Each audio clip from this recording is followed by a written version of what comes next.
അമ്മ ഇപ്പോഴൊന്ന് സമാധാനമായത്. അതെ അതെ, അച്ഛൻ വരാതെ നമ്മൾ എങ്ങനെയാ അമ്മ ഇനി വീട്ടിലേക്ക് പോവാ? മക്കളെ രണ്ടാളും പേടിക്കണ്ട കേട്ടോ, അച്ഛനെ പെട്ടെന്ന് തന്നെ വരും. അത് കഴിഞ്ഞിട്ട് നമുക്ക് കയറാം. ഹാ സുൽ ചേച്ചി, എന്താ എല്ലാരും കൂടെ മുറ്റത്തിറങ്ങി നിൽക്കുന്നേ? എന്ത് പറയാൻ എന്റെ ബിന്ദു, ഈ നേരത്തെ പറഞ്ഞൊക്കെ സത്യേനി. പണ്ടത്തെ ആ പ്രേതബാധല്ലേ, അത് പൂർണ്ണമായിട്ട് ഒഴിഞ്ഞു പോയിട്ടില്ല. ഇപ്പൊ ചെറുതായിട്ട് ശല്യം വീണ്ടും തുടങ്ങിയിട്ടുണ്ട്. ഹേ, സത്യാണോ ചേച്ചി? അതെ എന്റെ ബിന്ദു, ഇവിടെ ജീവിക്കാൻ വയ്യുന്ന അവസ്ഥയായി. പ്രേതത്തിന് ഒഴിപ്പിക്കാതെ ഇനി ആ വീടിന്റെ ഉള്ളിലേക്ക് കേറാൻ പോലും ഞങ്ങൾക്ക് പേടിയാ. ഹേ, പ്രേതോ?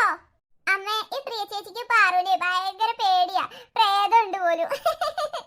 അമ്മയും സുലിയാന്റിയൊക്കെ ഇത് വിശ്വസിച്ച്? അത് മോക്ക് ഇതിനെ കുറിച്ച് അറിയാഞ്ഞിട്ടാ. കഴിഞ്ഞ വട്ടം ഇതുപോലെ പ്രശ്നം ഇവിടെ ഉണ്ടായിരുന്നതാ. മോളന്ന് മാമന്റെ വീട്ടിൽ കൂടാൻ പോയതല്ലേ, അതുകൊണ്ടാ മോളൊന്നും അറിയാതെ ഇരുന്നത്. മോളോടൊന്നും പറഞ്ഞ് പേടിപ്പിക്കണ്ടെന്ന് കരുതി അമ്മയും അച്ഛനും പറയാതിരുന്നതാ. സത്യമായിട്ടും ഒരു പ്രേതശല്യം ഇവിടെ ഉണ്ടായിരുന്നു. പിന്നീട് ഒരു ഋഷികേശ നമ്പൂതിരി എന്ന് പറഞ്ഞ ഒരാൾ വന്നിട്ടാണ് ബാധ ഒഴിപ്പിച്ചതൊക്കെ. ഇനി ശല്യമൊന്നും ഉണ്ടാവില്ല എന്ന് പറഞ്ഞായിരുന്നു. ഇപ്പൊ അത് എന്ത് പറ്റിയോ എന്തോ. പിന്നെ ഋഷികേശ നമ്പൂതിരി വന്ന് ബാധ ഒഴിപ്പിക്ക എന്ത് അമ്മേടെ സിനിമ കഥയാ? ഞങ്ങൾ കള്ളം പറയുന്നതല്ല ചിന്നു, ഞാൻ നേരിട്ട് കണ്ടതാ. എന്നാലേ ഞാൻ നേരിട്ട് കാണട്ടെ, അപ്പോഴേ ഞാൻ വിശ്വസിക്കത്തുള്ളൂ. ആണോ? എന്നാ നിനക്ക് നേരിട്ട് കാണുന്നുണ്ടല്ലേ, നീ ഞങ്ങളെ വീടിന്റെ ഉള്ളിലേക്ക് ഒന്ന് കയറി നോക്ക്, അപ്പൊ കാണാലോ. ആ അതെ അതെ, നിനക്ക് എന്തായാലും പേടിയില്ലാന്നല്ലേ പറഞ്ഞാൽ നീ ഒന്ന് ഉള്ളിൽ കയറി നോക്ക്. ഓ, അതിന്റെ ആവശ്യമൊന്നുമില്ല. എന്നെ കാണുന്നുണ്ടെ പ്രേതം പുറത്തേക്ക് വരട്ടെ, എന്നാ ഞാൻ വിശ്വസിക്കാം പ്രേതം ഉണ്ടെന്ന്. അയ്യോ, അതെന്താ ശബ്ദം? ജനലിന്റെ ഗ്ലാസ് ഉടഞ്ഞ പോലെ ഉണ്ടല്ലോ. എനിക്കൊന്നും അറിയത്തില്ല. അതിയാനൊന്നും ഇങ്ങോട്ട് വേഗം വന്നിരുന്നെങ്കിൽ ഒരു സമാധാനം ഉണ്ടായിരുന്നു.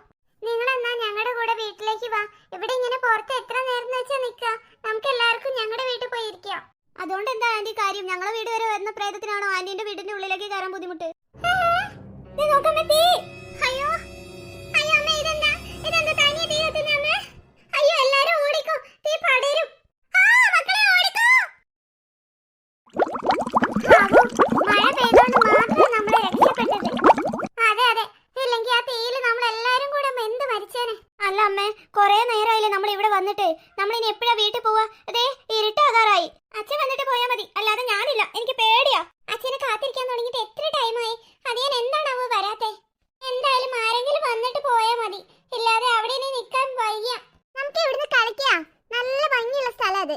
പ്രേതത്തിന് പേടിയില്ലാന്ന് പറഞ്ഞിട്ട് ആദ്യം ഓടിയത് നീയാണല്ലോ ചിന്നു. അത് പിന്നെ പ്രേതമല്ലല്ലോ, അത് തീയായിരുന്നില്ലേ? പക്ഷെ ആ തീ ഇട്ടതേ പ്രേതേനി. അതൊന്നും എനിക്ക് അറിയില്ല. എന്തായാലും തീ കണ്ടപ്പോ ഞാൻ ആകെ പേടിച്ച് ഓടിയതാ. എന്തായാലും ആരെങ്കിലും വരുന്നവരെ നിങ്ങൾ ഇവിടുന്ന് കളിച്ചോ. അയ്യോ മഴ പെയ്തല്ലോ. വാ വാ, എല്ലാരും കൂടി മരത്തിന്റെ ചോട്ടിൽ നിന്നോ. അമ്മ ദേ നോക്ക്, അവിടെ ഒരു കൊട. ആ ശരിയാണല്ലോ, ഇതാരാ ഇവിടെ കൊട വെച്ച് നടന്നേ? മോള് പോയി അത് എടുത്തു വാ. നല്ല കൊടയമ്മേ, മോളത് തുറന്നു നോക്ക്. ഹായ്, നല്ല അടിപൊളി കൊട. ചേച്ചി ഞാനും വരട്ടെ? ആ വാ. അയ്യോ പാറുട്ടി, മഴ നനയല്ലേ, പനി പിടിക്കും. ചേച്ചി ഞാനും. ഈ പിള്ളേരുടെ ഒരു കാര്യം. മഴ മഴ കിടകിട, മഴ വന്നാ പോപ്പിക്കൊട. പാറു, നമുക്ക് ഈ സൈഡിലേക്ക് പോവാം. ആ ചേച്ചി പോവാ. എനിക്ക് താമരപ്പൂ പറിക്കണം ചേച്ചി. വേണ്ട വേണ്ട, പൂ പറിക്കാനൊന്നും പോണ്ട, നമുക്ക് വെള്ളത്തിൽ വീഴുവേ. അതേ മക്കളെ, ആർക്കും നീന്താനൊന്നും അറിയാത്തതാ. നമുക്ക് ഇതിൽ നടന്ന് ഇവിടെയൊക്കെ ഒന്ന് കാണാം, അല്ലാതെ പൂവൊന്നും പറിക്കണ്ട, അതിൽ വീണ് പോകും കേട്ടോ. ശരി ചേച്ചി. എടാ സമയം ഒരുപാടായി, നമുക്ക് വീട്ടിൽ പോവാം. വീട്ടിൽ പോവാനോ? ഞാനോ? ഇല്ലടാ, ഞാൻ ആത്മാർത്ഥമായി സ്നേഹിച്ചതാടാ പ്രിയനെ. അവൾ എന്നെ തേച്ചു. ഏതോ ഒരു ഗൾഫുകാര അലലാദീനെ കണ്ടപ്പോ അവൾക്ക് എന്നെ വേണ്ടാന്ന്. എടാ നീ ഒന്ന് സമാധാനിക്കുക, അവളുടെ കല്യാണം കഴിഞ്ഞിട്ടൊന്നും ഇല്ലല്ലോ. എന്തിനാണ് അവളുടെ കല്യാണം കഴിയുന്നേ? അവൾ എന്റെ മുഖത്ത് നോക്കി പറഞ്ഞടാ, ക്ലാസ്സിലെ അഞ്ജനയോ വേറെ ഏതോ പെൺപിള്ളേരെ നോക്കിക്കോളെ, അവള് ഗൾഫിൽ പോയി അവന്റെ കൂടെ സുഖിക്കട്ടേന്ന്. എനിക്ക് ജോലിയൊന്നും ഇല്ലാന്ന്. അത് ഇപ്പോഴാണോടാ അവൾക്ക് മനസ്സിലായത്? ഞാൻ അവളുടെ കൂടെ അവളുടെ ക്ലാസ് പഠിക്കുന്നതാന്ന് അവൾക്ക് അറിയില്ലായിരുന്നു ആദ്യമേ. അതിന് നമ്മൾ ഇവിടെ ഇരുന്നിട്ട് എന്താണ് കാര്യം? വാ നമുക്ക് വീട്ടിൽ പോവാം, അമ്മ അന്വേഷിക്കുന്നുണ്ടാവും. ഇല്ലടാ ഇല്ല, ഞാൻ വരില്ല, ഞാൻ ഇവിടെ ഇരുന്ന് കുടിക്കുക. നീ ഇങ്ങനെ കുടിച്ച് ചാവാൻ വേണ്ടിട്ടേ, ഇത് ചായ അല്ലാതെ ചാരായൊന്നും അല്ല. എന്റെ വിഷമം ഞാൻ വേറെ ആരോടാണോ പറയാ? എടാ നീ ഇങ്ങനെ കരഞ്ഞു ബഹളം വെച്ച ആൾക്കാരൊക്കെ ശ്രദ്ധിക്കുന്നു. നീ ഒന്ന് കരച്ചിൽ നിർത്ത്, നമുക്ക് എന്തെങ്കിലും വഴി ഉണ്ടാക്കാം. വേണ്ട, പ്രിയരെ കണ്ട് സംസാരിക്കാതെ ഞാൻ ഈ കരച്ചിൽ നിർത്തത്തില്ല. എടാ നീ എന്തൊക്കെയാ പറയുന്നേ? ഇപ്പൊ രാത്രി ആവാനായില്ലേ, ഈ സമയത്ത് അവളെ കണ്ട് എങ്ങനെ സംസാരിക്കാനാ? അതൊന്നും എനിക്ക് അറിയണ്ട, എനിക്ക് അവളോട് സംസാരിക്കാതെ ഇത് വീട്ടിൽ പോണ്ട. ശരി, നമുക്ക് എന്തെങ്കിലും ചെയ്യാം. നീ ആദ്യം കരച്ചിലൊന്ന് നിർത്ത്, ഞാൻ വരാം നിന്റെ കൂടെ. ശരിക്കും നീ വരുമോ? എന്നെ പറ്റിക്കാൻ പറഞ്ഞല്ലോ. അല്ലടാ വരാം.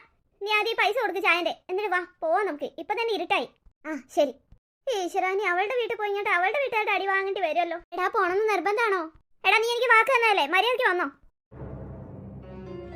എടാ ഇതൊക്കെ വേണോടാ, എനിക്ക് പേടിയാവുന്നു. നീ എന്തിനാ പേടിക്കുന്നേ? ഞാനില്ലേ നിന്റെ കൂടെ. അതന്നെ എന്റെ ഏറ്റവും വലിയ പേടി. നീ മര്യാദയ്ക്ക് ഇങ്ങോട്ട് വന്നേ. എടാ വരണേ, ഇതൊക്കെ വലിയ പ്രശ്നമാവടാ. നമ്മളിവിടെ മോഷ്ടിക്കാൻ കയറിയതാണെന്ന് പറഞ്ഞ് കേസ് അങ്ങനെ കൊടുത്താലേ പോലീസ് വന്ന് നമ്മൾ രണ്ടുപേരെയും പിടിച്ചോണ്ട് പോകും. വരട്ടെടാ, പോലീസ് വരട്ടെ. അവരോട് ഞാൻ പറയും പ്രിയയും ഞാനും തമ്മിലേ സ്നേഹത്തിലാണെന്ന്. അവള് വിളിച്ചിട്ടാ ഞാൻ വന്നേന്ന്. എടാ നമുക്ക് ഒന്നുകൂടെ ആലോചിച്ചിട്ട് പോരെ? ഒന്നും ആലോചിക്കാനില്ല, ചുമ്മാ എന്നെ ദേഷ്യം പിടിപ്പിക്കാതെ നീ വലിയ കേറാൻ നോക്ക്. ഹാ, വിധി വരുന്നിടത്ത് വെച്ച് കാണാം. ഹാവു, എന്തായാലും കേറി പറ്റിയല്ലോ, നീ വാ. എടാ ഇവിടെ എങ്ങും ആരും ഉള്ളതായിട്ട് തോന്നുന്നില്ലല്ലോ. എടാ ഒരുപാട് ടൈമായില്ലേ, അവരൊക്കെ ഉറങ്ങിക്കാണും. അതല്ലേ ഈ ടൈമിന് തന്നെ വന്നേ. എടാ പ്രിയന്റെ റൂം എവിടെയാണെന്ന് നിനക്കറിയോ? ഓ, മുകളിലെ 2ാമത്തെ റൂമാ, എനിക്കറിയാം. എന്നാ വാ, നമുക്ക് പതിയെ പോവാം. എടാ നോക്ക്, എന്റെ പ്രിയ കിടന്നുറങ്ങുന്നത് നോക്ക്. എടാ നീ ഒന്ന് പതിയെ പറ. അവളെ ഞാൻ ഞെട്ടി ഉണർന്ന് ബഹളം വെച്ചാലേ എല്ലാരും ഇവിടെ നമ്മളെ പഞ്ഞിക്കിടും. ഞാൻ അവളുടെ കൂടെ പോയി കിടന്നാലോ? എടാ നീ അവളുടെ കൂടെ കിടക്കാനാണോ വന്നത്, അല്ലെ അവളോട് കാര്യങ്ങൾ സംസാരിക്കാനോ? പതിയെ പോയി വിളിച്ചുണർത്തി കാര്യം പറഞ്ഞിട്ട് പോരാ നോക്കടാ. എടാ എന്നാലും ഇതുവരെ വന്ന സ്ഥിതിക്ക്. എടാ നിനക്ക് കൂട്ട് വന്നത് കാരണം എന്നെ വീട്ടിൽ നിന്നെങ്ങാനും പുറത്താക്കിയ? ഓ ഇല്ല, ഞാൻ ചുമ്മാ പറഞ്ഞതാടാ. ഞാൻ അവളെ എന്നാലും പോയി വിളിക്കട്ടെ. പ്രിയേ, പ്രിയേ. എടാ പാവടാ, നല്ല ഉറക്കാ. കണ്ടിട്ടേ വിളിച്ചുണർത്താനേ തോന്നില്ല എനിക്ക്. മര്യാദയ്ക്ക് അങ്ങോട്ട് വിളിക്കടാ. പ്രിയമോളെ, പ്രിയമോളെ എണീക്കേ, ഞാനാ വിവേക്. എടാ ഇവളെന്താ ഈ വെള്ള സാരി എടുത്ത് കിടന്നുറങ്ങുന്നേ? ആ അത് ശരിയാണല്ലോ, ഇവള് സാരി ഒന്നും എടുക്കാറേ ഇല്ലല്ലോ. വീട്ടിൽ നിന്നൊക്കെ ആരെങ്കിലും സാരി എടുക്കോ? അതോ ഇതുമാതിരി വൃത്തിയിട്ട കളറ്? ഇത് ഭ്രാന്ത് തന്നെ. ചുമ്മാതല്ല ഇവള് നിന്നെ കയറി പ്രേമിച്ചത്. മിണ്ടായില്ലടാ. പ്രിയേ എണീക്ക്, എത്ര നേരം വിളിക്കുന്നേ? എന്തൊരു ഉറക്ക ഇത്? ഇവൾ എന്തൊരു ഉറക്കടാ ഉറങ്ങുന്നേ? ഞാൻ ഇത്ര നേരം വിളിച്ചിട്ട് ഒരനക്കും ഇല്ലല്ലോ. എടാ ഇനി ഇവളുടെ കാറ്റെങ്ങാനും പോയോ? ഇനി അതും നമ്മുടെ തലയിലാവോ? ഓ നിന്റെ കരിനാവൊന്ന് അടക്കി വെക്ക്. ഈശ്വര, ഇനി കൊലക്കുറ്റത്തിനോട് സമാധാനം പറയേണ്ടി വരുമോ? ഏത് സമയത്താണാവോ ഇവന്റെ കൂടെയൊക്കെ വരാൻ തോന്നിയത്? അയ്യോ തീ! ഇതെന്താടാ പെട്ടെന്നൊരു തീ? അയ്യോ എന്റെ പ്രിയ, അവളുടെ മേലൊക്കെ കത്തല്ലോ. എന്ത് ചെയ്യൂടാ? എടാ വാ, നമുക്ക് രക്ഷപ്പെടാം. ഇല്ല, എന്റെ പ്രിയനെ ഇവിടെ ഇട്ടിട്ട് ഞാൻ വരത്തില്ല. അയ്യോ പ്രേതം, വിട്ടോടാ വരണേ, ഓടടാ.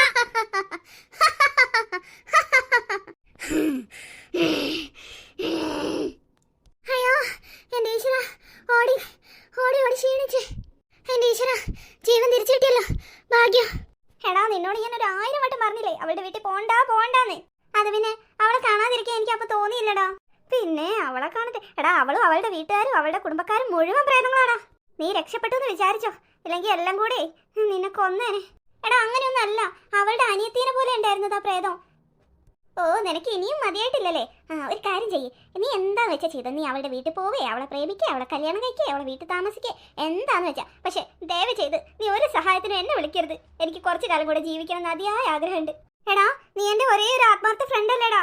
അതെടാ, എനിക്ക് ആത്മാർത്ഥത ഇത്തിരി കൂടുതലായതുകൊണ്ടാ നീ വിളിച്ചപ്പോ നിന്റെ കാമുകീന്റെ വീട്ടിലേക്ക് വലിഞ്ഞു കയറി വന്നത്. ആരോ ചെയ്ത ബുജ്ജന്മ ഭാഗ്യം കൊണ്ടാ ജീവൻ തിരിച്ചു കിട്ടിയത്. ഇനി മേലില്ല പ്രിയയുടെ കാര്യം പറഞ്ഞ് എന്നെ വിളിക്കണ്ട. ഞാൻ പോവാ, നീ വരുന്നുണ്ടെങ്കിൽ വാ. അവന്റെ ഒരു ഒടുക്കത്തെ പ്രേമം. എടാ പോവല്ലേ, ഞാൻ വരുന്നു. എടാ ഒന്നുമില്ലേ, ഏതോ ഒരു ഗൾഫുകാരനെ കണ്ടപ്പോൾ നീ നിന്റെ സ്നേഹം ഒന്നും വേണ്ടാന്ന് പറഞ്ഞ് അവന്റെ കൂടെ ഗൾഫ് പോണെന്ന് പറഞ്ഞ് ഇറങ്ങി പുറപ്പെട്ടവളല്ലേടാ നിന്റെ പ്രിയ. അവളെ കാണാൻ വേണ്ടി നീ എന്തിനാടാ ഇങ്ങനെ റിസ്ക് എടുത്ത് സ്വയം ചാവാൻ നിൽക്കുന്നേ? അത് പിന്നെ എനിക്ക് അത്രയും ഇഷ്ടമായി പോയടാ. ഞാൻ അവളെ അത്രയും സ്നേഹിച്ചു പോയി. അതുകൊണ്ടല്ലേ, നീ ഒന്ന് മനസ്സിലാക്കടാ. ഓ നിന്നോടൊന്നും ഒന്നും പറഞ്ഞിട്ട് കാര്യമില്ല. നീ എന്താന്ന് വെച്ചാലേ വരുന്നിടത്ത് വെച്ച് നീ എന്നെ അനുഭവിച്ചോ, എന്നെ എന്തായാലും വിളിക്കണ്ട. നീ ഇപ്പൊ അതിനെ കുറിച്ച് ഒന്നും പറയണ്ട. വാ, എന്തായാലും നമുക്ക് വീട്ടിൽ പോവാം. നേരെ ഇരുട്ടിയല്ലോ, ഇനിയിപ്പൊ നമ്മൾ എന്ത് ചെയ്യും? ആരും വരുന്നില്ലല്ലോ ചേച്ചി. എനിക്കറിയില്ല എന്റെ ബിന്ദു. അത് ഞാൻ ഇതെവിടെ പോയി? വീട്ടിലെങ്ങാനും പോയി ആ പ്രേതം വല്ലതും ചെയ്തു? ഒന്നും എനിക്ക് അറിയത്തില്ല ബിന്ദു. അമ്മ വിശക്കുന്നു, എനിക്ക് വിശക്കുന്നുണ്ട്. എനിക്കും. പാവം പിള്ളേർ ഒരുപാട് സമയമായില്ല എന്തേലും കഴിച്ചിട്ട്. വിശക്കുന്നുണ്ടാവും അതുങ്ങൾക്ക്. മക്കളെ സമാധാനിക്ക്, എന്തേലും ഒരു വഴി ഈശ്വരൻ കാണിച്ചു തരും. അമ്മ രാത്രിയായി തുടങ്ങിയില്ലേ, ആ പ്രേതം ഇങ്ങോട്ടെങ്ങാനും വരുമോ? ഇല്ല മക്കളെ, ഇവിടെ നമ്മളെല്ലാരും ഒരുമിച്ചില്ലേ. എനിക്ക് പേടിയുണ്ട് അമ്മ. ആരും പേടിക്കണ്ട. നമുക്ക് എത്ര നേരം ഇവിടെ നിൽക്കാം? നമുക്ക് ഇവിടെ ഇരിക്കാം. അമ്മ എനിക്ക് വിശക്കുന്നു അമ്മ, എനിക്ക് എന്തെങ്കിലും കഴിക്കാൻ വേണോ? ഇവിടേക്ക് വന്ന സമയത്ത് നമുക്ക് വല്ല കുടുംബക്കാരുടെ വീട്ടിലേക്കും പോകാമായിരുന്നു എന്റെ ബിന്ദു. അബദ്ധമായി പോയല്ലോ നമ്മൾ കാണിച്ചത്. അതെ ചേച്ചി, ഞാനും അത് ആലോചിച്ചേ. അമ്മ എന്നാ നമുക്ക് ഇപ്പൊ എവിടേക്കെങ്കിലും പോയാലോ? ഇപ്പൊ രാത്രിയായി തുടങ്ങിയില്ലേ, നമുക്ക് വെളിച്ചൊന്നുമില്ലാതെ നമ്മൾ എങ്ങനെയാ അത്രയും ദൂരം പോവുക? മാത്രമല്ല കയ്യിൽ പൈസ ഒന്നും ഇല്ലല്ലോ. ഇതിന്റെ അടുത്തെങ്ങാനും വേറെ ഏതെങ്കിലും വീടുണ്ടോന്ന് നോക്കിയാലോ നമുക്ക്? അത് ശരിയാ ചേച്ചി, ഒന്നുമില്ലെങ്കിലും കുട്ടികൾക്ക് വെള്ളമോ എന്തെങ്കിലും ഒന്ന് വാങ്ങിക്കൊടുക്കാലോ വീട്ടിൽ നിന്ന്. എന്നാ വാ, എല്ലാരും കൈ പിടിച്ച് നടക്കണം കേട്ടോ. നമുക്ക് പതിയെ ശ്രദ്ധിച്ച് നിലത്തെല്ലാം നോക്കിയിട്ട് വേണം നടക്കാൻ. ഇഴജന്തുക്കളോ പാമ്പോ എന്തെങ്കിലുമൊക്കെ ഉണ്ടാവും. വലിയ വെളിച്ചമില്ലാന്ന് അറിയാലോ, ഇരുട്ടി തുടങ്ങുന്നുണ്ട്. നമുക്ക് ആ സൈഡിൽ കൂടെ ഒന്ന് നടന്നു നോക്കാം, അവിടെ എവിടെയെങ്കിലും ഏതെങ്കിലും ഒരു വീടുണ്ടോന്ന്.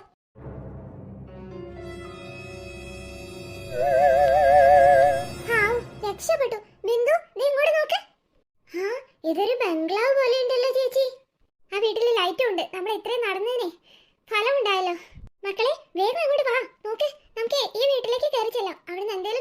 കുടിക്കാനും കിട്ടുമായിരിക്കും. അവര് സമ്മതിക്കാണെ ഇന്നൊരു രാത്രി നമുക്ക് എങ്ങനെയെങ്കിലും അവിടെ കഴിച്ചു കൂട്ടാം. ഇതൊരു കൊട്ടാരം പോലെ ഉണ്ടല്ലോ.